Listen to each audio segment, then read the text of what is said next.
김명준. 너 팔다리 잘렸냐? 이 밸브 코어벌이 제거했어? 검사에서 또 걸리면 이번 달 상여금 포기해. 작업반장 박영철의 고함 소리가 기계 소음과 뒤섞여 항진정밀기기 공장의 영원한 배경음악처럼 울려 퍼졌다. 김명준은 고개를 들지 않았다. 다만 손에 쥔 고정밀 유압 밸브 코어를 조용히 뒤집어 더 고운 사포로 가장자리에 거의 보이지 않는 금속 버리를 갈아냈다. 그의 손놀림은 놀랍도록 안정적이었다. 석 달 동안 거친 노동을 해온 공장 노동자 같지 않고 오히려 반평생 메스를 쥐어본 외과 의사를 연상시켰다. 야, 내가 말하는데 귀 먹었어? 박영철이 다가왔다. 그의 육중한 체구가 김명준의 마른 그림자 위에 짓누르는 듯한 어둠을 드리웠다. 그는 김명준의 절상류와 금속 가루로 뒤덮인 손을 혐오스럽게 바라보았다. 김명준은 겨우 한마디를 내뱉었다. 목소리는 쉰 듯 낮고 오래도록 기름칠하지 않은 톱니바퀴가 억지로 돌아가는 듯 했다. 이런 무기력한 태도는 박영철의 분노를 제대로 건드렸다. 항진공장에서 박영철은 3공장의 작은 왕이었다. 누가 그를 보면 고개 숙여 인사하고 담배 한 대 건네며 경철이 형 하고 불러야 했다. 그런데 이 김명준은 석 달 전에 조용히 들어와 유령처럼 살았다. 빛바랜 낡은 작업복을 입고 일 외에는 아무것도 하지 않았다. 무언가 물으면 오랫동안 말을 더듬었다. 박영철은 자신의 권위가 도전받고 있다고 느꼈다. 그는 김명준의 손에서 밸브 코어를 낚아채더니 불빛에 비춰보았다. 아무 문제도 찾아내지 못했다. 하지만 그냥 넘어갈 수는 없었다. 문제없다고? 내 눈엔 그렇게 안 보여. 일부러 작업대에 쾅소리를 내며 내리쳤다. 주변 동료들이 고개를 돌렸다. 이 광택도가 기준에 맞겠어? 독일인들은 거울면을 원한다고. 거울면. 너 같은 중학교도 제대로 못 나온 문맹이 무슨 걸 알겠어. 문맹이라는 두 글자는 독이 든 바늘처럼 가슴을 찔렀다.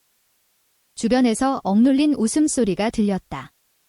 김명준은 여전히 무표정이었다. 그는 눈을 내리깔고 작업대 위에 손톱만 한 밸브 코어를 바라보았다. 이 물건은 공장의 목숨이 걸린 핵심 제품이었다. 독일 크라우스 그룹과의 거래를 성사시킬 열쇠였다. 정밀도는 0.001mm, 머리카락 굵기의 70분의 1이었다. 그는 천천히 손을 들어 밸브 코어를 다시 집었다. 손길은 보물을 만지듯 부드러웠다. 눈을 흘기기나 하고. 박영철은 그의 평온함을 도전으로 오해하고 손을 뻗어 밀치려는 순간 공장 문이 삐걱 열리며 사장 왕덕수가 헝클어진 머리로 뛰어들어왔다. 그의 얼굴에는 광란의 기쁨과 극도의 불안이 뒤섞여 있었다. 잠깐 멈춰. 다들 멈춰. 엄청난 소식이다. 그는 휴대폰을 흔들며 감정에 떨리는 목소리로 외쳤다. 독일 크라우스 그룹의 전문가 팀이 일정을 변경해서 1시간 후에 우리 공장을 방문한다. 통역은 벌써 공항으로 갔다. 공장 전체가 순간적으로 조용해졌다. 모두가 이 갑작스러운 소식에 멍했다. 왕덕수는 작업자들의 반응을 신경 쓰지 않고 시선을 공장 내부로 휘둘렀다. 마지막으로 박영철에게 떨어졌다. 마치 구명줄을 잡은 듯 했다. 박영철. 너. 당장 사람을 모아서 공장 바닥을 다시 닦아. 반제품은 정리하고. 그리고 저 새로 온 벙어리. 맞아. 바로 저 녀석. 왕덕수의 손가락이 수십 미터 너머로 김명준을 정확히 가리켰다. 그를 화장실 청소를 시켜. 구석구석 더러운 곳이 없어야 해. 독일인들은 위생에 예민해. 이번이 항진이 반전할 기회야. 누구라도 실수하면 당장 짐 싸나가. 명령은 확고부동했다. 박영철은 즉시 전투태세를 갖추고 아첨하는 미소를 얼굴에 가득 채우며 연신 고개를 끄덕였다. 그는 승리자의 자세로 몸을 돌려 김명준을 내려다보며 사장의 성질을 한자 한자 또박또박 전달했다. 들었지, 문맹아. 가서 변기나 닦아. 공장 공용 화장실은 녹슨 냄새, 땀 냄새, 값싼 세제 냄새가 뒤섞인 기이한 냄새가 항상 감돌았다. 김명준이 물통과 소를 들고 들어갔을 때 2명의 동료가 담배를 피우며 수다를 떨고 있었다. 들었어. 독일인 온다는데 사장님 거의 돌아버리셨대. 그럼 크라우스 그룹이잖아. 세계 최고 유압 시스템 업체야. 우리 같은 작은 공장이 그들과 계약하면 조상님들이 무덤에서 웃으실 일이지. 어렵다더라. 조건이 미친 듯이 까다롭다고. 지난번에 연안의 큰 공장도 회의실 생수 브랜드가 지정한 게 아니라는 이유로 등급이 깎였다잖아. 와, 그렇게까지 해. 그러니까 사장님이 긴장하시지. 얘야, 저기 봐, 벙어리가 변기 다 끌어왔네. 우리는 공장 살림 걱정하는데 저 녀석은 변기 청결만 신경 쓰는구나. 2 사람은 김명준을 보자마자 서슴없이 놀리기 시작했다. 웃음소리가 좁은 공간에 울려 퍼졌다. 김명준은 못 들은 척했다. 물통을 내려놓고 고무장갑을 끼고 소를 들었다. 가장 안쪽 변기부터 한 칸 한 칸 꼼꼼히 닦기 시작했다. 그의 동작은 빠르지 않았지만 극도로 체계적이었다. 구석구석을 솔질하고 물로 씻어낸 뒤 걸레로 물기를 닦아냈다. 마치 정밀한 수술을 하는 듯 집중했다. 2 사람은 재미없어졌는지 담배를 끄고 나갔다. 화장실에는 김명준과 물 흐르는 소리만 남았다. 그는 거울 속 흐릿한 인형을 바라보았다.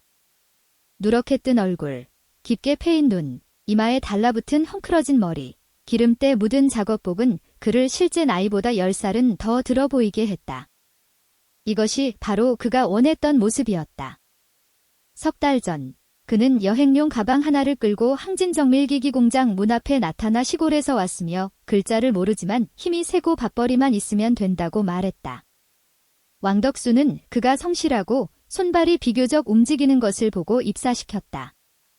그날부터 유엔교육과학문화기구에서 언어 고문을 지내며 8개 국어에 능통하고 살아있는 바벨탑으로 불리던 김명준은 사라졌다. 오직 컨베이어 벨트 위에서 밸브 코어를 갈아내는 문맥만이 남았다. 그는 여기서 과거를 완전히 묻고 기계의 굉음 속에서 녹슬고 썩어 아무도 기억하지 못할 것이라 생각했다. 하지만 운명은 잔혹한 농담을 좋아하는 것 같았다. 크라우스 그룹. 김명준의 손길이 잠시 멈췄다. 그는 그 이름을 기억했다. 3년 전 제네바에서 열린 국제산업표준 심포지엄에서 그는 크라우스 그룹의 최고 기술 책임자인 한스 슈미트 박사의 동시 통역을 맡았었다. 유럽의 유명 관료들 사이에서 그의 언어 능력과 산업 4.0에 대한 깊은 이해는 많은 이들의 찬사를 받았다. 그런데 3년 만에 이런 방식으로 다시 만나다니. 김명준은 자조적으로 웃으며 바닥 청소를 계속했다. 그는 과거와 더 이상 얽히고 싶지 않았다. 화장실 청소를 마치고 공장으로 돌아오자 멀리서 왕덕수와 박영철이 새로 들여온 독일산 CNC 공작기계 앞에서 허둥대는 모습이 보였다. 대체 무슨 일이야? 이 망가진 기계가 왜 갑자기 경보를 울리는 거야? 왕덕수가 포효했다. 사장님, 저도 모르겠습니다. 박영철의 얼굴이 창백해졌다. 아까까지만 해도 괜찮았는데 예열 좀 시키려고 켰더니 갑자기 울면서 화면에 외계어가 잔뜩 뜨는데 못 알아보겠어요. 쓸모없는 놈들. 모두 다 쓸모없어. 왕덕수는 몸을 떨며 화를 냈다. 독일인이 곧 도착하는데 공장에서 제일 첨단 장비가 고장 났다고? 그럼 뭘 보여주겠어.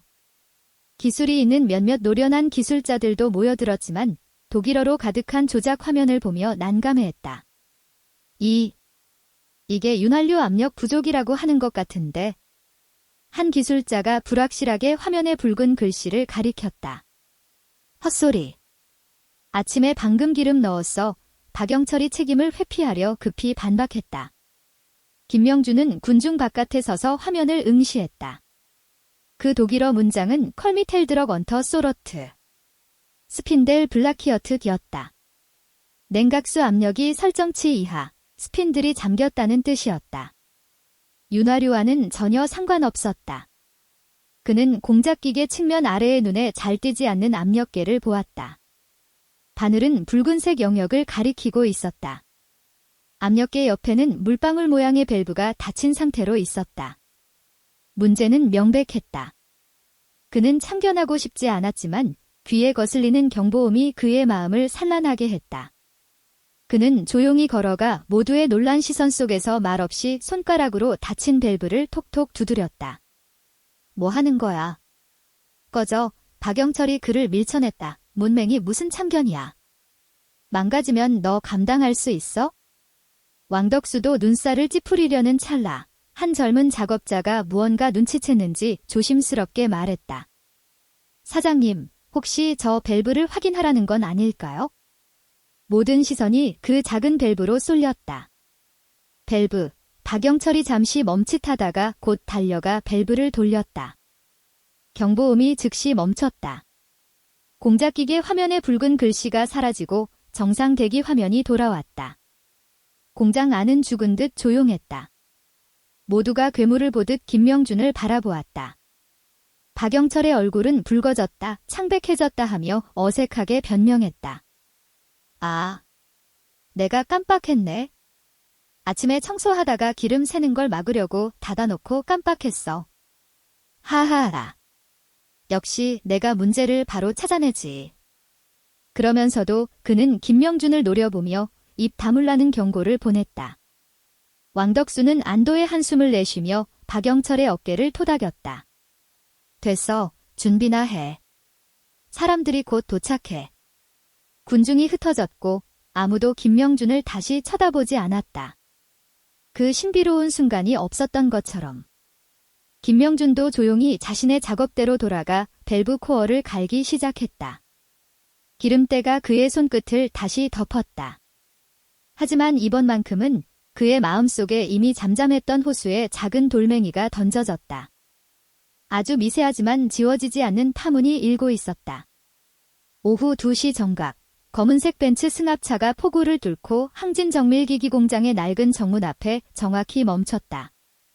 차문이 열리고 먼저 정장 차림에 금태 안경을 쓴 젊은이가 내렸다. 그는 큰 검은 우산을 펼쳐 백발의 엄숙한 표정의 독일 노인을 조심스럽게 보호하며 걸었다. 왕덕수는 전속력으로 뛰어와 모든 관리들을 데리고 문 앞에 줄지어 맞이했다. 그의 얼굴에 번진 미소는 웃는 것보다 더 우스꽝스러웠다. 슈미트 박사님. 환영합니다. 항진의 왕덕수입니다. 왕덕수가 악수를 청하려 손을 내밀었지만 젊은이가 정중히 막았다. 왕 사장님, 안녕하세요. 저는 크라우스 그룹의 통역이라고 합니다. 이 통역이 안경을 밀어올리며 전문적이지만 냉담한 어조로 말했다. 슈미트 박사님께서 친절에 감사드리지만 비가 너무 많이 오니 공장부터 먼저 보시길 원하십니다. 네, 당연하죠. 왕덕수는 고개를 연신 끄덕이며 초등학생이 칭찬받은 듯 기뻐했다. 그의 마음은 피를 흘리고 있었다. 이 거물을 맞이하기 위해 그는 거액을 주고 동시 통역을 섭외했지만 공항 고속도로에서 예상치 못한 교통사고로 막혀 아직 도착하지 못했다. 이 일화는 크라우스 자체 통역이라 파리 안으로 굽을 게 분명했다. 그가 좋은 말을 해줄 리 만무했다. 일행이 공장 안으로 들어서자 방금 청소한 바닥에서도 어김없이 코를 찌르는 기름 냄새가 풍겨났다. 슈미트 박사의 눈썹이 거의 보이지 않을 정도로 찌푸려졌다. 왕덕수는 이 미세한 움직임을 놓치지 않았고 그의 심장은 곧바로 반쯤 가라앉았다. 견학 과정은 음산했다. 이 통역은 무미건조한 어조로 왕덕수와 박영철의 과장된 소개를 딱딱한 독일어로 번역했다. 슈미트 박사는 내내 침묵했고 가끔 흰 장갑을 낀 손으로 공작기계를 만지거나 반제품 부품을 집어 몇 초간 바라본 후 무표정으로 내려놓았다. 공장 전체의 분위기는 극도로 압박감에 휩싸였다. 작업자들은 숨도 제대로 쉬지 못하고 멀리서 자신들의 미래를 결정할 황제의 사절을 바라보았다. 김명준도 그중 하나였다. 그는 고개를 숙인 채 손에 쥔 일에 집중하는 척했지만 눈가장자리로는 그 독일 노인을 계속 주시하고 있었다. 역시 그였다. 한스 슈미트. 3년 전보다 더 늙고 더 엄숙해졌다. 마침내 일행은 핵심 제품인 고정밀 유압 밸브 코어 생산 라인 앞에 도착했다. 슈미트 박사님, 왕덕수가 목청을 가다듬었다. 이것이 그의 마지막 카드였다. 이것이 바로 저희가 귀사를 위해 특별히 개발한 HT7형 밸브 코어입니다. 재료와 공정은 완전히 독일 DIN 표준에 부합하며 정밀도는 0.001mm, 10만 회 고압 테스트를 거쳐 단 하나의 손실도 없었습니다. 이 통역이 무표정으로 번역했다. 슈미트 박사는 마침내 반응을 보였다. 그는 작업대로 걸어가 방금 김명준이 연마한 밸브 코어 하나를 집어 주머니에서 휴대용 현미경을 꺼내 자세히 관찰하기 시작했다. 모두가 숨을 죽였다. 왕덕수는 긴장으로 손바닥에 땀이 가득 찼다. 시간이 흘렀다. 슈미트 박사는 무려 3분 동안이나 진지하게 관찰했다. 그리고 현미경을 내려놓고 천천히 입을 열어 긴 독일어 문장을 말했다. 왕덕수의 시선은 이 통역에게 고정되어 있었다. 마치 최후의 심판을 기다리는 듯했다. 이 통역은 말을 듣고 나서 얼굴에 희미한 경멸을 띠며 천천히 말했다. 왕 사장님, 슈미트 박사님께서 이 밸브 코어의 표면 처리가 매우 뛰어나며 그가 본 것 중 최고 수준에 가깝다고 하셨습니다. 이 작업을 한 기술자가 누구인지 알고 싶으시며 그와 이야기를 나누고 싶으시다고 합니다. 쾅! 왕덕수는 엄청난 행복감에 휩싸였다. 그의 얼굴은 흥분으로 붉어졌고 그는 박영철을 붙잡으며 외쳤다. 들었지? 최고 수준이래. 어서. 누가 한 거야? 박영철도 멍했다. 도대체 누군지 알 리가 없었다. 이 라인에는 10명이 넘는 사람들이 있었고 누구라도 가능했다. 하지만 그는 순간적으로 눈을 굴려 가슴을 펴고 큰 소리로 말했다. 슈미트 박사님. 접니다. 제가 만들었습니다. 제가 이 생산 라인의 책임자로서 모든 핵심 공정을 직접 관리하고 있습니다. 그는 자랑스럽게 김명준을 흘끗 보았다. 그 뜻은 분명했다. 내 공은 이제 내 거다. 왕덕수는 크게 기뻐하며 박영철의 어깨를 힘껏 두드렸다. 잘했어. 내 얼굴에 먹칠하지 않았구나. 이 통역이 박영철의 말을 번역했다. 슈미트 박사는 미소에 가까운 표정을 처음으로 지었다. 그는 다시 독일어로 말했다. 이 통역의 표정이 더욱 이상해졌다. 그는 박영철을 보며 마치 익살꾼을 보는 듯이 말했다. 박 반장님, 슈미트 박사님께서 직접 하셨다면 플라즈마 거울면 연마시 수소 취성 현상을 방지하기 위해 불활성 가스의 비율을 어떻게 조정했는지, 그리고 온도 구간에 따라 이온 충격 주파수를 어떻게 설정했는지 여쭤보셨습니다. 전문 용어의 폭격에 박영철의 얼굴은 순식간에 굳어졌다. 뭐가 취성? 무슨 비율? 그는 말문이 막혀 단 한마디도 대답하지 못했다. 공장 안의 공기가 순간적으로 빨려 들어가는 듯 했다. 박영철의 이마에 순식간에 구슬땀이 맺혔다. 그는 도움을 청하듯 왕덕수를 바라보았지만 왕덕수는 그보다 더 멍했다. 수소 취성, 불활성 가스, 이온 충격 같은 단어들은 그에게 외계어나 다름없었다. 공장의 분위기는 최악의 냉각기로 치달았다. 슈미트 박사의 얼굴에서 미소는 사라졌고 노골적인 실망과 냉기가 자리 잡았다. 그의 날카로운 시선이 새빨개진 박영철의 얼굴을 스치고 왕덕수에게로 향했다. 그 시선에는 의심이 가득했다. 이 통역이 적절하게 한마디 덧붙였다. 그는 천천히 한국어로 말했다. 왕 사장님, 자신의 제품 핵심 공정도 설명하지 못하는 반장이라면 기술력을 믿기 어렵습니다. 슈미트 박사님께서 귀사의 관리 수준에 심각한 의문을 품으셨습니다. 왕덕수의 심장이 완전히 식었다. 그는 알았다. 끝났다. 모든 것이, 항진의 마지막 희망이 이 어리석은 허풍쟁이에 의해 산산조각 났다. 그는 박영철을 발로 차버리고 싶은 충동을 겨우 참았다. 저는 박영철은 어쩔 줄 몰라 허둥대며 변명을 찾으려 했지만 그의 머릿속은 백지 상태였다. 그는 동료들의 시선을 느꼈다. 그 비웃음, 경멸, 조롱이 수많은 바늘처럼 그를 찔렀다. 슈미트 박사는 고개를 저으며 조수에게 독일어로 무언가 말하고 자리를 떠나려 했다. 1초라도 더 머무는 것이 시간 낭비라는 듯한 결연함이었다. 잠깐만요. 쉰 듯 낮고 깊었지만 놀랍도록 선명한 목소리가 죽은 듯 조용한 공장에 울려 퍼졌다. 모두가 소리가 난 방향으로 고개를 돌렸다. 그리고 모두가 멈칫했다. 말한 사람은 바로 그동안 공기처럼 취급되던 문맹이자 벙어리인 김명준이었다. 그는 언제 몸을 곧게 펴고 서 있었는지 여전히 기름투성이 작업복을 입고 있었지만 마치 환생한 듯 완전히 달라져 있었다. 그의 눈은 더 이상 공허하고 무감각하지 않았다. 깊고 자신감 넘치는 빛이 반짝였고 그는 슈미트 박사의 놀란 시선을 평온하게 마주했다. 너 지금 뭐 하는 거야? 박영철이 꼬리가 밟힌 고양이처럼 비명을 질렀다. 내가 말할 자리야? 얼른 작업장으로 돌아가. 김명준은 그를 무시했다. 그는 단지 슈미트 박사를 바라보며 강한 바이엘은 억양이 묻어나는 우아하고 정확한 독일어로 차분하게 말했다. 세어 지어터 헤어 슈미트, 버자이헨 SI 비트 다이 어넨엄니치 키턴. 바이얼리치트 다우프 이치이어 프레이지 빈터턴. 그 순간 시간이 멈춘 듯 했다. 왕덕수는 입을 벌리고 멍하니 서 있었다. 그의 손에 든 보온병이 쿵 소리와 함께 바닥에 떨어졌다.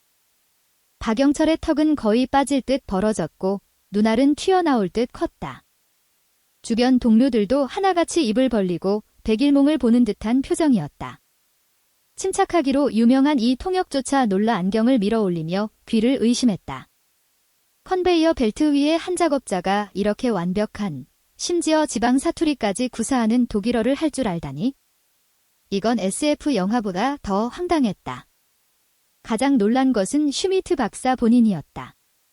그는 발걸음을 멈추고 천천히 몸을 돌려 눈에 띄지 않는 이 작업자를 다시 응시했다. 수많은 사람을 겪어온 그의 푸른 눈동자에 비로소 진짜 호기심이 번져나갔다. SI 스프리천 도이치, 그가 시험하듯 물었다. 김명준은 살짝 고개를 끄덕이며 희미한 미소를 띠고 역시 독일어로 답했다. 아인 웨니그. 제너그, 우버 텍니스 디테일즈 지오 스프리천. 그리고 그는 슈미트가 방금 던진 질문으로 방향을 돌렸다. 그의 목소리는 크지 않았지만 독일어를 이해할 수 있는 모든 사람의 귀에 또렷이 전달되었다. HT7 밸브 코어의 수소 취성 문제를 회피하기 위해 저희는 플라즈마 연마 단계에서 3단계 가변 온도 제어 방식을 채택했습니다. 초기 300에 400도 예열 구간에서는 아르곤과 질소의 비율을 7, 3으로 하고 저주파 이온류로 표면을 예비 세정합니다. 온도가 550도인 핵심 연마 구간에 도달하면 질소 비율을 45%로 높이고 고주파 펄스 충격을 가합니다. 이렇게 하면 거울면 효과를 유지하면서 수소 원자의 격자 내 침투를 최대한 줄일 수 있습니다. 마지막 냉각 단계에서는 다시 질소가 낮은 환경으로 복구하여 응력을 해소합니다. 전체 과정에서 저희는 귀사가 재료과학과 공학회의에 발표한 니켈 합금 표면 처리에 관한 최신 논문을 참고했습니다. 그는 거침없이 말했다. 1년에 유창하고 정확하며 전문적인 독일어 용어가 그의 입에서 쏟아져 나왔다. 밸브 코어에 대한 논의가 아니라 학술 발표를 하는 듯 했다. 공장 전체가 고요했다. 이 통역은 자신의 일을 완전히 잊은 듯 학생처럼 멍하니 듣고 있었다. 그의 표정은 놀라움에서 혼란, 그리고 깨달음, 마지막으로 깊은 존경으로 변했다. 그리고 슈미트 박사의 눈동자에 있던 호기심은 감탄으로, 나아가 감동으로 변했다. 그는 재빨리 김명준 앞으로 걸어가 그의 기름투성이 작업복을 신경 쓰지 않고 그의 손을 잡았다. 언글라우블릭. 에브설로 언글라우블릭, 독일 노인의 푸른 눈동자가 반짝였다. 젊은이, 당신은 도대체 누구십니까? 독일 노인의 감동적인 질문에 김명준은 평온하게 자신의 손을 빼내어 비교적 깨끗한 천으로 닦고 나서 멍하니 서 있는 왕덕수에게 한국어로 말했다. 사장님, 사무실 좀 빌려주실 수 있나요? 슈미트 박사님과 기술 교류를 계속할 조용한 장소가 필요할 것 같습니다. 그의 한국어는 더 이상 이전의 쉰 목소리가 아닌 정확하고 또렷했다. 왕덕수는 아직 충격에서 헤어나지 못해 그저 기계적으로 고개를 끄덕였다. 그리고 김명준의 시선이 새하얗게 질린 이 통역에게 향했다. 이씨, 앞으로의 통역은 수고하실 필요 없겠습니다. 방금 플라즈마 거울면 연말을 번역하실 때 거울면이라는 수식어를 빠뜨리셨는데 기술 교류에서는 상당히 비전문적인 실수입니다. 이 통역의 얼굴이 확 붉어졌고 그는 부끄러워 고개를 떨궜다. 김명준은 더 이상 그를 보지 않고 슈미트 박사에게 기쪽으로라는 손짓을 했다. 두 사람은 나란히 사무실로 걸어갔다. 공장 전체와 바닥에 떨어진 수많은 안경들을 뒤로 한 채. 두 사람의 뒷모습이 문 너머로 사라질 때까지 왕덕수는 꿈에서 깬 듯했다. 그는 갑자기 허벅지를 치고는 체면을 버리고 사무실 방향으로 전력 질주하며 중얼거렸다. 스승님. 스승님, 잠깐만요. 공장 안은 죽음 같은 침묵이 흐르다가 순식간에 들끓기 시작했다. 미친. 내가 뭘 본 거야? 벙어리가 외국어를 한다고? 말하는 것뿐이야? 저 독일 늙은이 표정 좀 봐. 거의 받들어 모시려는 눈치야. 그가 한 그 외계어는 대체 무슨 뜻이야? 엄청 대단한 것 같아. 세상에, 우리 공장에 이런 큰 스님이 숨어 있었어. 게다가 석 달 동안 변기나 닦게 하다니. 모든 수군거림은 마치 보이지 않는 칼날처럼 현장에 우두커니 서서 손발을 둘 곳을 잃은 박영철을 찔렀다. 그의 머릿속은 텅 비었다. 김명준이 방금 한 그 독일어, 그 평온하고 자신감 넘치는 눈빛이 낙인처럼 박혔다. 그는 석 달 동안 자신이 가한 갖가지 괴롭힘과 굴욕, 방금 전 얼마나 뻔뻔하게 그의 공을 가로챘는지, 진짜 전문가 앞에서 얼마나 우스꽝스러운 꼴이 되었는지 떠올렸다. 등골이 오싹해지는 냉기가 발끝에서 정수리까지 휩쓸고 지나갔다. 그는 알았다. 자신은 끝났다. 완전히 끝났다. 왕덕수의 협소한 사무실 안은 바깥의 소란과는 전혀 다른 분위기였다. 김명준은 슈미트 박사를 위해 직접 차 한 잔을 우려냈다. 왕덕수가 찬장 깊숙이 숨겨둔 최고급 다홍파오였다. 헤어 슈미트, 프로바이에런 SI 비트. 다이즈 이스트 더홍바우, 아인 베럼터 치니시 스커티. 슈미트 박사는 찻잔을 받아 향을 맡고 인정하듯 고개를 끄덕였다. 그는 공장에서의 엄숙하고 냉랭했던 모습을 완전히 벗어던지고 온화한 학자처럼 김명준을 흥미롭게 바라보았다. 젊은이, 이제 말해줄 수 있나? 당신은 도대체 누구인가? 난 평범한 작업자가 우리의 기술 논문을 이렇게 깊이 이해하고 완벽한 바이엘은 억양까지 구사할 거라고 믿지 않아. 김명준은 미소 지었지만 직접 답하지는 않았다. 그는 불안하게 한쪽에 서서 마치 웨이터처럼 서성이는 왕덕수를 흘끗 보고 나서 입을 열었다. 이번에는 영어였다.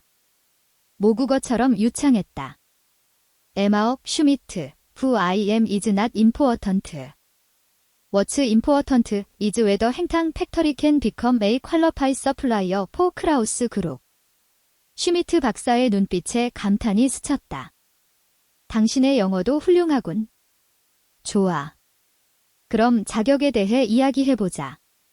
방금의 기술적인 부분은 확실히 인상적이었어. 하지만 한 공장의 실력은 한 가지 점에만 있는 게 아니지. 당신들의 생산관리, 품질관리, 공급망 체계. 솔직히 말해, 내가 공장에서 본 것은 그리 낙관적이지 않아. 그때 사무실 문이 두드렸다. 왕덕수가 문을 열자 슈미트 박사의 수행 전문가들이 서 있었다. 한 명은 프랑스인, 한 명은 스페인인, 그리고 한 명은 일본인이었다. 그들은 엄숙한 표정으로 더 날카로운 질문을 던지려는 듯했다. 프랑스 전문가가 먼저 프랑스어로 발언했다. 말이 빠르고 공격적이었으며 공장의 물류관리가 혼란스럽다고 불평했다. 왕덕수는 한마디도 알아들을 수 없어 땀을 흘리며 김명준을 도움의 눈빛으로 바라보았다. 김명준의 표정은 흔들리지 않았다. 그는 프랑스인이 말을 마치자 우아한 프랑스어로 즉시 전환하여 모든 의문에 차분히 대응했고 몇 가지 건설적인 개선 방안을 제시했다. 프랑스 전문가의 눈썹이 점차 풀렸다. 이어서 스페인 전문가가 스페인어로 원자재 추적성에 대한 까다로운 요구를 쏟아냈다. 김명준은 미소를 지으며 순수 카스티아 스페인어로 항진의 공급망 시스템을 상세히 설명했고 일주일 내로 이후 표준을 충족하는 전방위 추적 체계를 구축하겠다고 약속했다. 마지막으로 내내 침묵하던 일본 전문가가 강한 간사의 사투리로 직원 교육과 자격 인증에 관해 물었다. 김명준은 똑같이 간사의 사투리로 겸손하면서도 정확한 일본어로 완벽한 블루칼라 직원 기술 향상 계획을 설명했다. 사무실 안에서 4가지 언어가 유창하게 오갔고 김명준이 그 유일한 허브였다. 그는 혼자서 강력한 유엔군을 구성해 항진에 날아드는 모든 포탄을 하나씩 막아내고 심지어 협력을 추진하는 동력으로 바꿔버렸다. 왕덕수는 완전히 석화되었다. 그는 이 거침없이 말하는 젊은이를 보며 마치 터무니없는 꿈을 꾸는 기분이었다. 이게 도대체 무슨 문맹이란 말인가? 이건 신이 내려온 것이 분명했다. 마지막 일본 전문가도 만족스럽게 고개를 끄덕였을 때 슈미트 박사는 길게 안도의 숨을 내쉬었다. 그는 자리에서 일어나 김명준에게 손을 내밀었다. 그의 표정은 전례 없는 진지함이었다. 젊은이, 이번에는 영어로 말했다. 내 이전의 모든 의문을 거둔다. 당신이 있는 한, 항진의 잠재력을 믿는다. 나는 크라우스 그룹의 향후 5년간 아시아 지역의 모든 A급 유압 밸브 코어 주문을 당신들에게 맡기기로 결정했다. 그리고 그는 덧붙여 말했다. 마치 부족함을 느낀 듯. 그런데 이 한마디가 김명준의 표정에 미묘한 변화를 일으켰다. 그리고 내 개인적인 명의로 당신에게 크라우스 그룹 아시아 지역 기술 총괄 고문직을 제안한다. 내가 장담한다. 3년 전 제네바에서 당신이 잃었던 모든 것을 되찾아주겠다. 3년 전 제네바에서 당신이 잃었던 모든 것을 되찾아주겠다. 슈미트 박사의 이 말은 마치 열쇠처럼 김명준이 오랫동안 닫아두었던 마음의 문을 예상치 못하게 열어젖혔다. 사무실 안의 공기가 잠시 멈춘 듯 했다. 김명준의 미소가 사라졌다. 대신 묘한 평온함이 자리 잡았다. 그는 슈미트와 잡았던 손을 천천히 놓으며 눈을 내리깔고 낮은 목소리로 말했다. 좋은 말씀 감사합니다, 박사님. 하지만 아마 잘못 아신 것 같습니다. 슈미트는 멈칫했다. 그는 확신했다.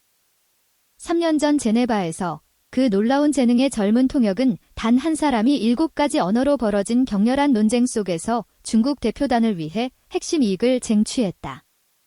하지만 후에 정보 유출이라는 억울한 누명으로 스승과 동료들에게 배신당하고 쫓겨났다. 그 사람의 이름은 바로 김명준이었다. 외모는 초라함에 변할지 몰라도 그 탁월한 기질과 심오한 언어 재능은 유일무이했다. 아니, 내가 틀리지 않았어. 슈미트는 고집스럽게 고개를 저었다.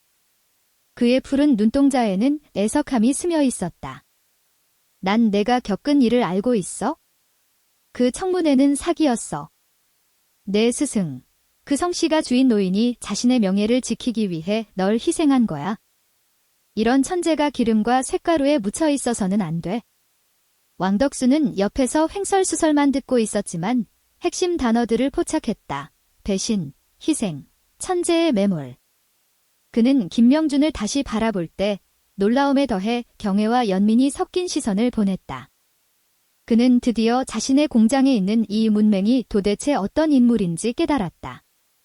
김명준은 잠시 침묵했다.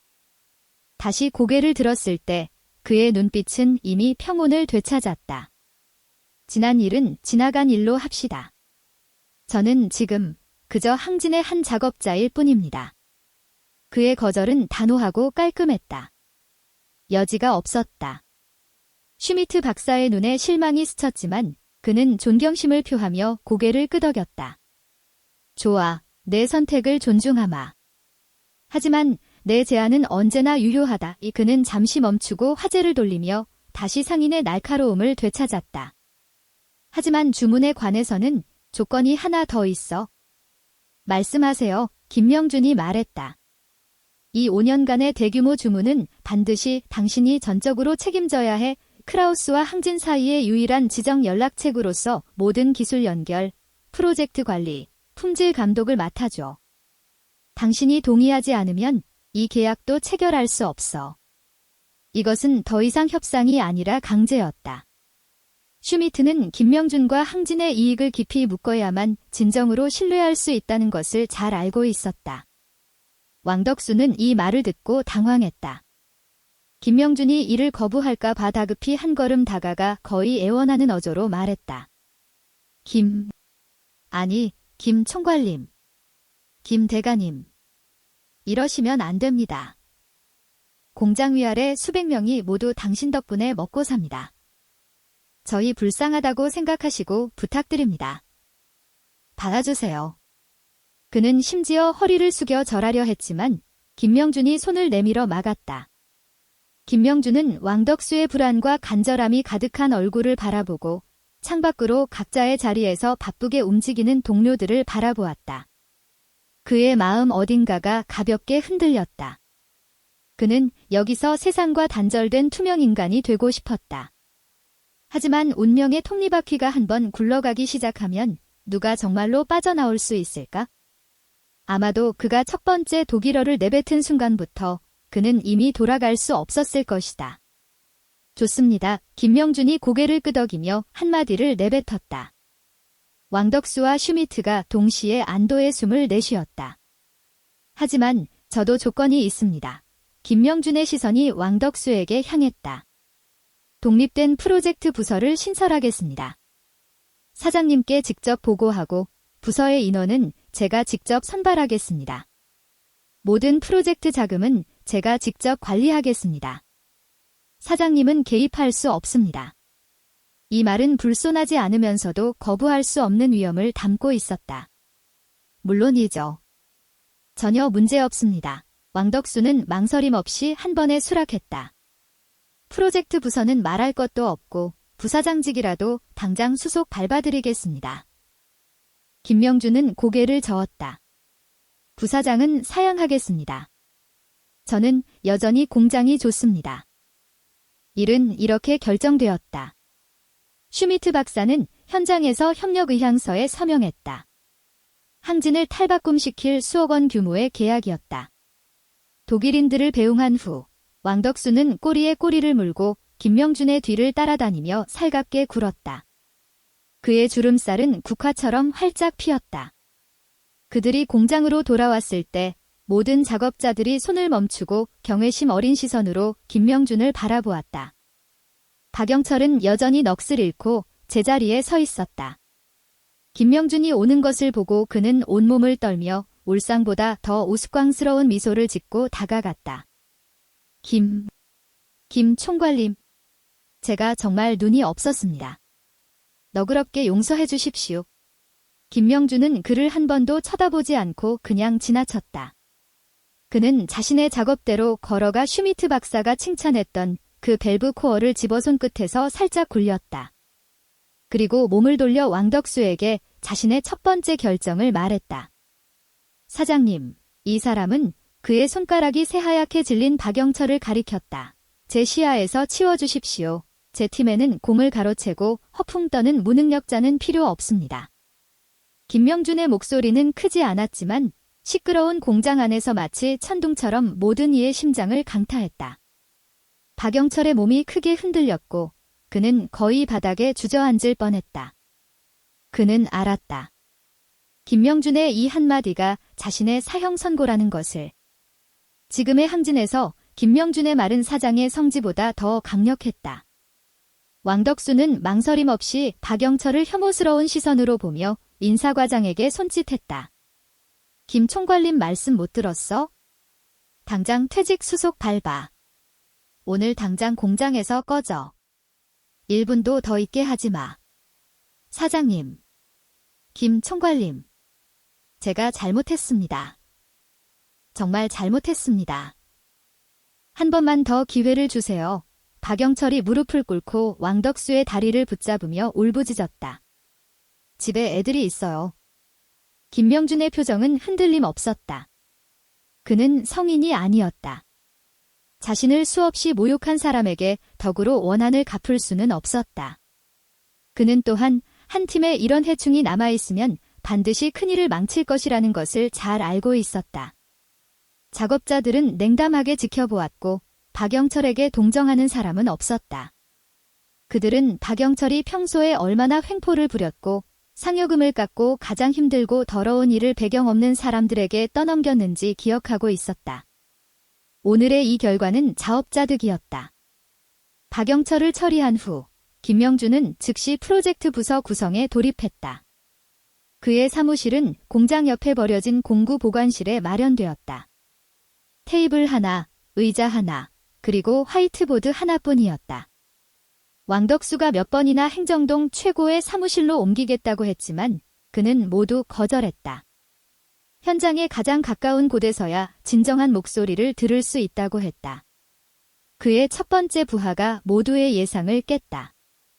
그는 공장의 기술 간부 중에서 뽑지 않고 아침에 화장실에서 같이 이야기했고 공작기계 경보대 밸브를 확인하자고 제안했던 그 젊은 작업자를 지명했다.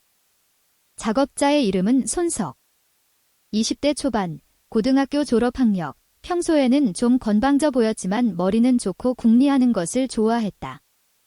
김 총괄님, 저를 부르셨나요? 손석이 김명준 앞에 불려와 긴장해 손을 둘 곳을 몰라 했다.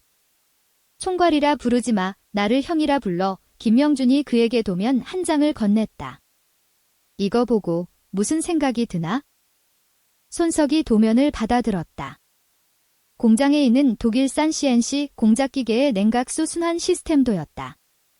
그는 한참 보고 머리를 극적였다. 형, 이거 그냥 배관 연결 아니에요? 특별해 보이지 않는데? 자세히 봐. 김명준이 힌트를 줬다. 각 굴곡의 각도와 필터 위치에 주목해. 손석이 다시 10분간 도면에 파묻혀 있다가 갑자기 저 하는 소리와 함께 한 곳을 가리켰다. 형, 찾았어요. 이곳 환수관이 냉각 탱크로 들어가기 전에 침전식 필터가 하나 더 있어요. 우리 공장 다른 공작기계에는 없는 설계예요. 이렇게 하면 냉각수 속 금속 밀입자가 미리 침전돼서 주 필터의 부하를 줄이고 수명을 연장할 수 있는 거죠. 김명준의 눈에 칭찬이 번졌다. 맞아. 또. 손석의 사고가 열렸다.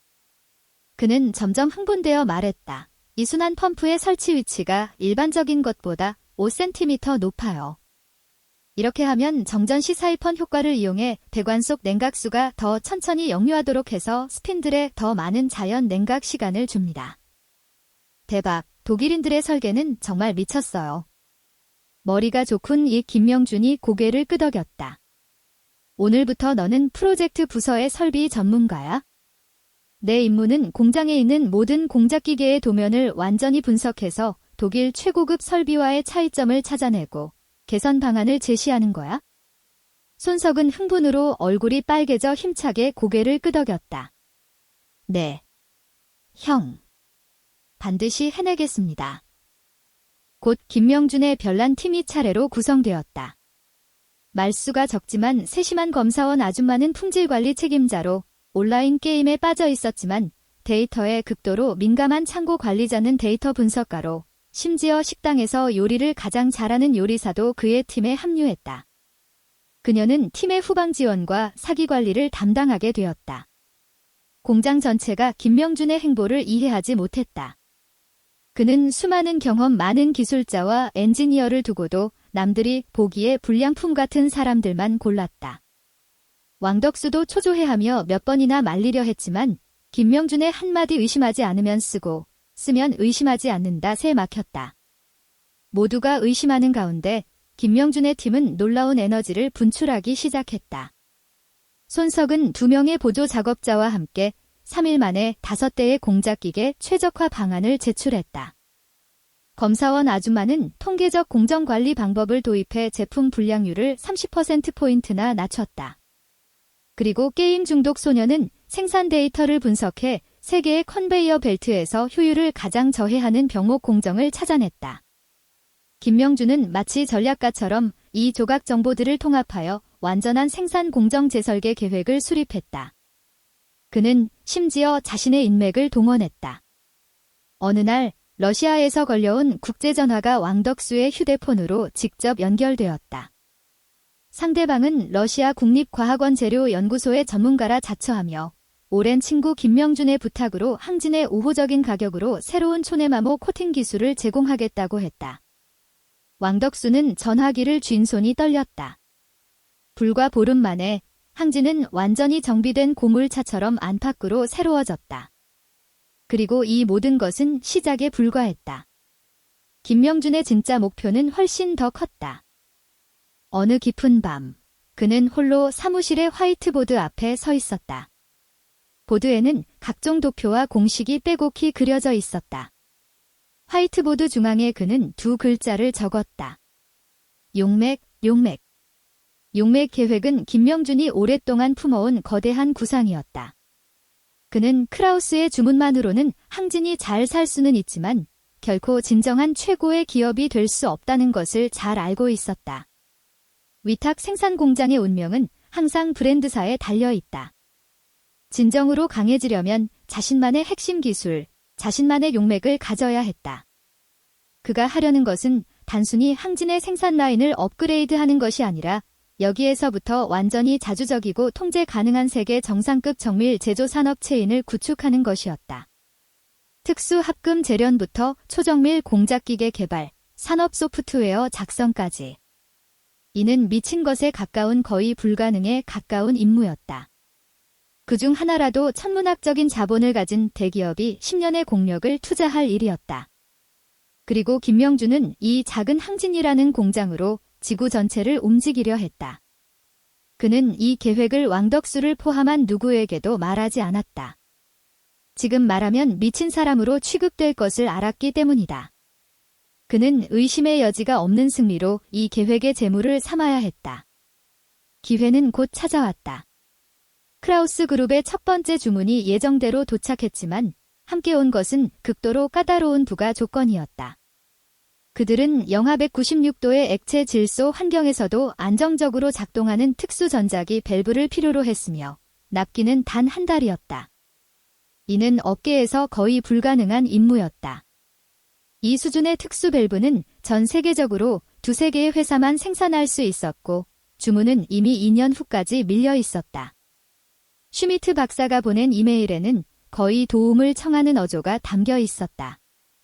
이는 그들의 중요한 우주 프로젝트에 긴급히 필요한 부품이었고 항진이 해결해주면 크라우스는 3배의 가격을 지불할 의사가 있다는 내용이었다. 왕덕수는 이메일을 보고 머리가 아팠다. 그는 김명준을 찾아 우울한 표정으로 말했다. 김 총괄님, 이건 너무합니다. 우리 공장은 영하 50도 테스트 조건도 없는데 영하 200도는 말할 것도 없고요. 이 주문은 우리가 감당하기 어려울 것 같습니다. 김명준은 이메일을 바라보며 오히려 눈빛이 점점 빛나기 시작했다. 아니요, 이 주문은 받겠습니다. 그가 평온하게 말했다. 뭐라고요? 왕덕수는 자신이 잘못 들었다고 생각했다. 김 총괄님, 농담이 아니에요. 한 달 만에 우리는 재료도 구할 수 없어요. 재료는 이미 윤곽이 나왔습니다. 김명준의 시선이 창밖으로 향했다. 사장님, 저를 믿으시겠어요?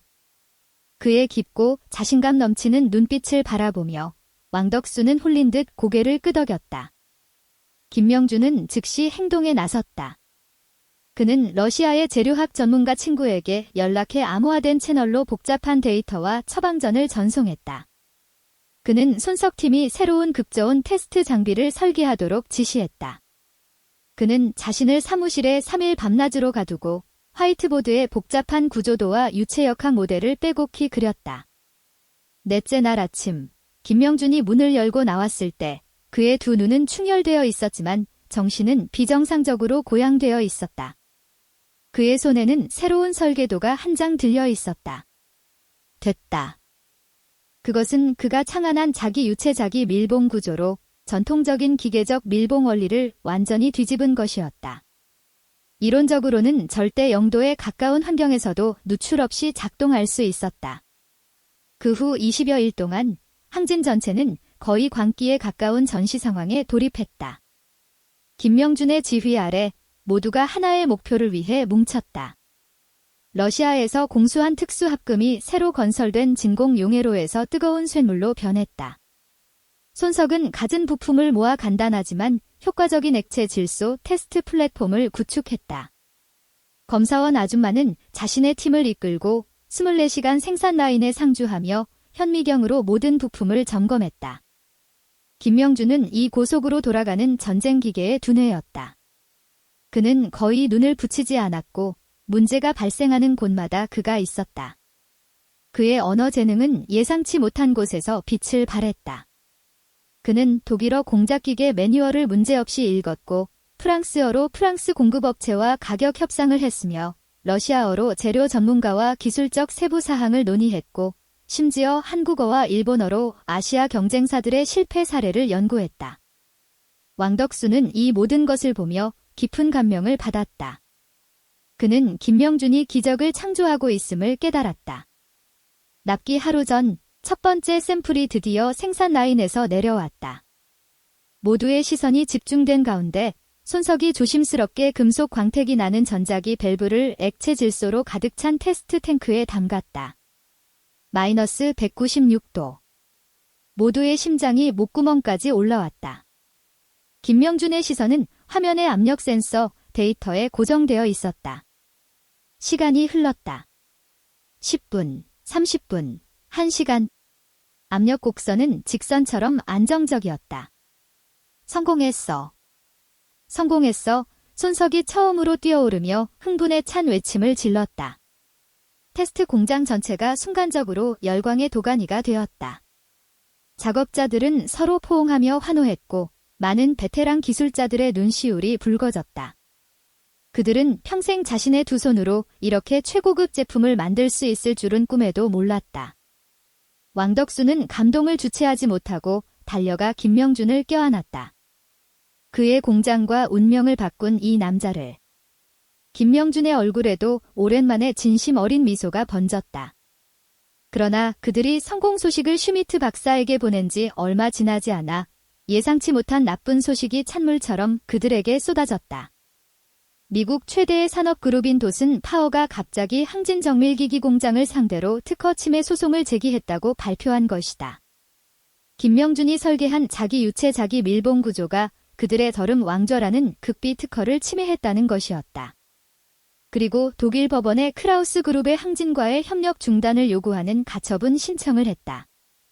더 큰 폭풍이 다가오고 있었다. 도슨 파워의 소송은 빠르고 정확했다. 마치 한 방의 정확한 펀치처럼 항진의 급소를 그대로 맞췄다. 소식이 전해지자 공장 전체의 방금 전까지의 기쁨은 순식간에 사라졌다. 작업자들은 수군거리며 불안에 떨었다.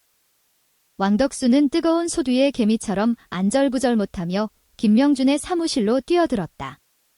김 총괄님. 이게 도대체 무슨 일이에요? 우리가 정말 침해한 건가요? 그의 목소리는 떨렸다. 도슨 파워는 크라우스 그룹보다도 더 거대한 괴물이었다. 세계 산업계의 지배자였다. 그들과 소송을 한다는 것은 계란으로 바위치기나 다름없었다. 김명준은 컴퓨터 앞에 앉아 도슨 파워가 제출한 소송 서류와 특허 설명을 빠르게 훑어보고 있었다. 그의 표정은 놀랍도록 평온했다. 사장님, 침착하세요. 그는 고개를 들지 않았다. 이건 우연이 아닙니다. 무슨 뜻이에요? 왕덕수는 이해하지 못했다. 도슨의 저름 왕좌 특허는 3년 전에 기획되었고 지금까지도 극비 개발 단계에 있어 외부에서는 기술적 세부 사항을 알 수 없습니다. 그런데 그들이 갑자기 모호한 특허 요약서 하나만 들고 와서 우리를 고소했다는 것은 단 한 가지 가능성이 있습니다. 김명준의 손가락이 키보드 위를 빠르게 움직이며 경쾌한 소리를 냈다. 무슨 가능성인데요? 협박입니다. 김명준의 입가에 차가운 미소가 번졌다. 그들도 크라우스와 같은 문제에 직면해 극 좋은 밸브가 절실히 필요했지만 스스로 개발하지 못했습니다. 아마 어떤 경로로든 우리의 성공 소식을 접하고 이 비열한 수단으로 우리의 기술을 빼앗거나 우리를 무너뜨려 크라우스의 주문을 가로채려는 겁니다. 왕덕수는 숨을 헐떡이며 말했다. 그럼 우리는 어떻게 해야 하죠? 이 소송을 독일에서 하면 우리는 생소한 곳에서 큰 손해를 볼 게 뻔합니다. 누가 독일에서 하라고 했나요? 김명준이 드디어 손을 멈추고 의자를 돌려 왕덕수를 바라보았다. 전장은 우리가 선택해야 합니다. 그는 자리에서 일어나 화이트보드 앞으로 걸어가 펜을 들어 빠르게 주소를 적었다. 사장님, 워싱턴으로 가는 비행기 표 2장을 즉시 예약하세요. 워싱턴. 미국에 가서 뭐 하게요? 그건 자진해서 덤비는 거 아니에요. 왕덕수는 완전히 혼란스러웠다. 그들을 고소하러 갑니다. 김명준의 눈빛에 섬뜩한 날카로움이 반짝였다. 도슨이 우리를 침해로 고소했으니 우리는 미국 특허청에 가서 그들이 특허 사기를 저질렀다고 고소하는 겁니다. 왕덕수의 머리가 하얘졌다. 작은 중국 민간 공장이 미국으로 가서 세계 최고의 산업 거대 기업을 특허 사기로 고소한다고? 이건 더 이상 미친 짓이 아니라 자살 행위였다. 김 총괄님, 농담하시는 거죠? 내가 농담하는 것 같아 보여요. 김명준이 되물었다. 그는 컴퓨터 화면에 가득한 자료들을 가리키며 말했다. 방금 확인했습니다. 도슨의 저름 왕좌 프로젝트의 수석 과학자는 알프레드 주라고 합니다. 3년 전 제네바에서 그는 제 스승이었습니다. 왕덕수는 벼락을 맞은 듯 그 자리에 굳어졌다. 모든 것이 연결되었다. 그 억울한 정보 유출 사건, 그 비열한 배신, 그 근원이 바로 여기에 있었다. 주 교수는 당시 김명준의 선견 지명이 담긴 구상들을 훔쳐 미국으로 가서 자신의 프로젝트로 포장했고 이제는 완성되지 않은 그것으로 김명준의 진짜 성과를 질식시키려 했다.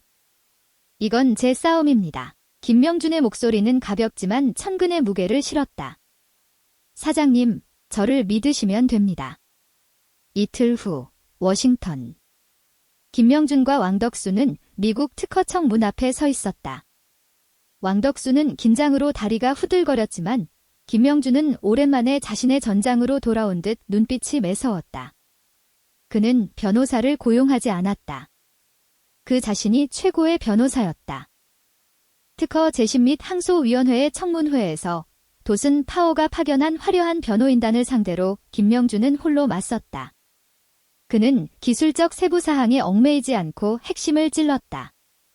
흠잡을 데 없는 법률 용어로 미국 특허법 제102조의 신규성 권칙부터 제112조의 실시 가능성 요건까지 인용하며 도슨의 모호한 특허 요약서를 철저히 논파했다. 그리고 그는 자신의 비장의 카드를 꺼냈다. 그는 3년 전 제네바 세계지식재산권기구에 등록한 개인 연구 원고를 법정에 제출했다. 그 원고에는 자기 유체 자기 밀봉 구조의 초기 구상부터 이론 모델 추론까지의 전 과정이 상세히 기록되어 있었다. 도슨의 저름 왕좌 프로젝트 착수보다 무려 8개월이나 빨랐다. 이 원고는 그가 당시 남긴 마지막 후수였고 자신의 누명을 벗을 유일한 증거였다. 도슨의 변호인단은 완전히 혼란에 빠졌다. 그들은 이 중국의 작은 공장에서 온 작업자가 이렇게 확실한 증거를 가지고 있을 줄은 꿈에도 몰랐다. 하지만 그들은 아직 지지 않았다. 수석 변호사가 일어나 오만하게 말했다. 판사님, 출처가 불분명한 원고 한 장이 무엇을 증명할 수 있습니까? 우리는 그 진위성에 의문을 제기합니다. 아, 그렇습니까? 김명준이 웃었다. 그의 시선은 변호인단 뒤쪽 방청석에 앉아 새파랗게 질린 한 중국인 노인, 알프레드 주를 똑바로 응시했다. 그렇다면 주 교수님, 김명준의 목소리는 크지 않았지만 청문회 전체에 울려 퍼졌다. 지금 이 자리에서 아랍어로 코란의 성실에 관한 장을 암송하실 수 있습니까? 주 교수의 몸이 크게 떨렸고 그의 얼굴은 순식간에 새하얗게 질렸다. 도슨의 변호사들은 서로 얼굴을 바라보며 이게 무슨 수인지 전혀 이해하지 못했다. 김명준은 침착하게 설명했다. 제 원고는 위조를 방지하기 위해 각 페이지의 머리말에 아랍어 고전 서체로 코란의 한 구절을 미세하게 새겨 넣었습니다. 이는 제가 주 교수님과 함께 중동 문화를 연구할 때 그가 가르쳐준 것입니다. 제 스승으로서 그는 누구보다 이 원고의 진위를 잘 알 것입니다. 자, 주 교수님. 할 수 있습니까? 없습니까? 청문회 전체의 시선이 주 교수에게 집중되었다. 그의 입술은 떨리고 땀은 비 오듯 흘렀지만 그는 단 한마디도 할 수 없었다. 그는 감히 할 수 없었다. 그 원고가 진짜라는 것을 알았기 때문이다. 그리고 그는 그 아랍어 구절을 이미 완전히 잊어버렸다. 그의 침묵이 가장 완벽한 답변이었다. 청문회의 결과는 순식간에 결정되었다. 돛은 파워의 특허 사기 혐의가 인정되어 천문학적인 벌금뿐만 아니라 그들의 기업 신용도 추락했다. 그리고 항진의 자기 유체 자기 밀봉 구조는 논란의 여지 없는 독창적인 발명으로 인정받았다. 소식이 국내에 전해지자 중국 산업계 전체가 크게 흔들렸다. 항진은 단번에 신화가 되었다. 워싱턴에서 돌아온 날, 항진은 김명준을 위해 전례 없는 환영식을 거행했다. 공장 정문에는 거대한 현수막이 걸렸다. 민족 영웅 김명준 귀환을 환영합니다. 왕덕수는 전 직원을 이끌고 하늘에서 내려온 신을 맞이하듯 김명준을 하늘 높이 던졌다. 김명준의 얼굴에는 여전히 담담한 표정이었다. 그는 군중을 해치고 곧바로 자신의 사무실로 걸어갔다. 책상 위에는 슈미트 박사의 편지 한 통이 놓여 있었다. 편지에는 승리의 축하와 5년 계약의 공식 발효 외에도 한 줄의 개인적인 메모가 있었다. 내가 자랑스럽다. 이제 전 세계가 내 결백을 알았다. 내가 속한 곳으로 언제든 돌아갈 수 있다. 김명준은 그 문장을 오랫동안 바라보았다. 그리고 편지를 접어 깊숙이 넣었다. 다음 날, 그는 왕덕수에게 정식으로 용맥 계획을 제출했다. 왕덕수가 재료, 설비, 소프트웨어 3가지 분야를 아우르는 100페이지 분량의 거대한 청사진을 보았을 때 그는 완전히 넋을 잃었다. 그는 비로소 김명준의 야망이 단순히 항진을 먹여 살리는 것이 아니라 중국 자신의 산업 항공모함을 건조하는 것임을 깨달았다. 김 총괄님, 이게 얼마나 들겠어요? 왕덕수가 떨리는 목소리로 물었다. 모릅니다. 김명준이 단호하게 답했다. 이것은 시작일 뿐입니다. 앞으로 10년, 20년 동안 우리의 모든 이익을 쏟아부어야 할지도 모릅니다. 그럼 우리가 바라는 게 뭡니까? 미래입니다. 김명준의 시선이 깊은 바다처럼 넓었다.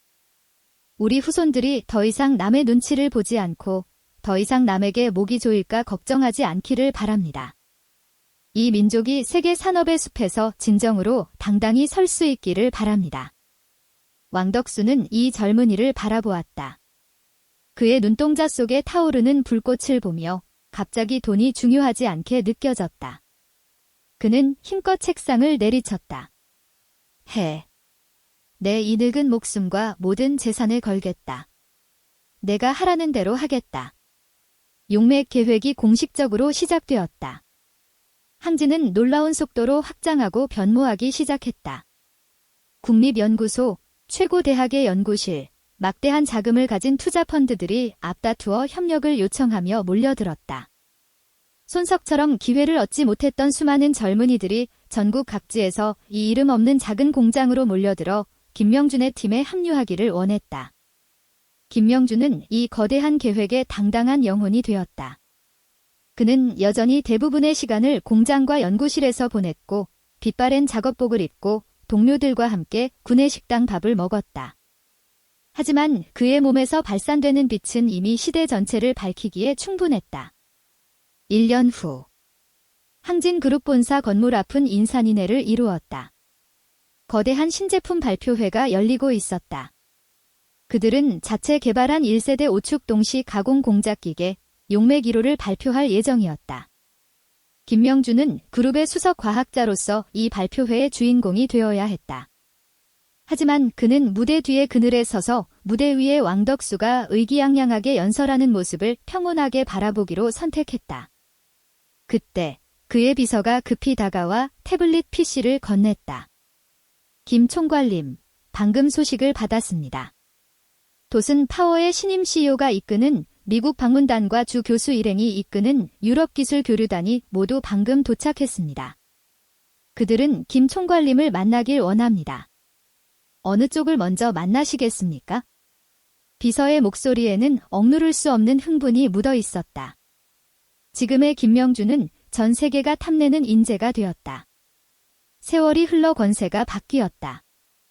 한때 고고했던 그들도 이제 그의 숨결을 기다리고 있었다. 김명준은 태블릿 화면을 훑어보았다. 시선이 멈추지 않았다. 그는 고개를 들어 창밖을 바라보았다. 저 멀리 땅에서 솟아오른 현대식 공장 건물과 더 넓은 개간을 기다리는 땅이 펼쳐져 있었다. 그의 얼굴에 희미하게 읽을 수 없는 미소가 번졌다. 그들에게 전해라. 그가 담담하게 입을 열었다. 나를 만나고 싶으면 공장에 와서 줄을 서라.